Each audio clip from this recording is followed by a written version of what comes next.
এখন হাসিনা নাই, এরশাদ নাই, এখন হারুন বিপ্লব নাই, এখন বাংলাদেশে আছে ডক্টর প্রফেসর মোহাম্মদ ইউনূসের মতো একজন সজ্জন ব্যক্তি।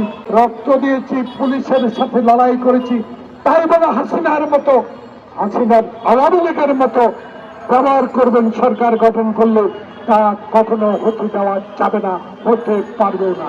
তাই নেতা কর্মী, আমার নেতা তারেক রহমানের নির্দেশ মতে আসুন আগামী ফেব্রুয়ারি একটি সুষ্ঠু নির্বাচনের মাধ্যমে জনগণকে বাছাই করতে দেন কারা সরকার গঠন করবে, কারা নিরপেক্ষভাবে এই দেশে ক্ষমতা বা সরকার গঠন করবে তাদের উপরে ছেড়ে দেন।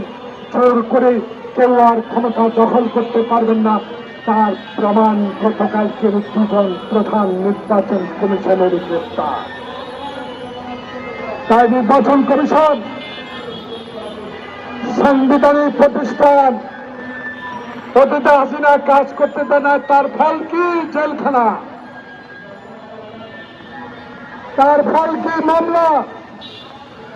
তাই আপনাকে উদ্দেশ্য করে বলতে চাই, এখন হাসিনা নাই, এরশাদ নাই, এখন হারুন বিপ্লব নাই, এখন বাংলাদেশে আছে ডক্টর প্রফেসর মোহাম্মদ ইউনূসের মতো একজন সজ্জন ব্যক্তি, যে ব্যক্তিদের অধীনে একটি নিরপেক্ষ নির্বাচন অনুষ্ঠিত হয়ে দেশে বিপ্লবের সাথে যে দল সহযোগিতা করে বিপ্লবকে সমাজ সফল করেছে সেই দলে এবং সেই সংগ্রামী দলগুলো নিয়ে আগামীতে একটি সুষ্ঠু নির্বাচন হবে। এনসিপির উদ্দেশ্যে আমি একটি কথা বলে আমার বক্তব্য শেষ করি।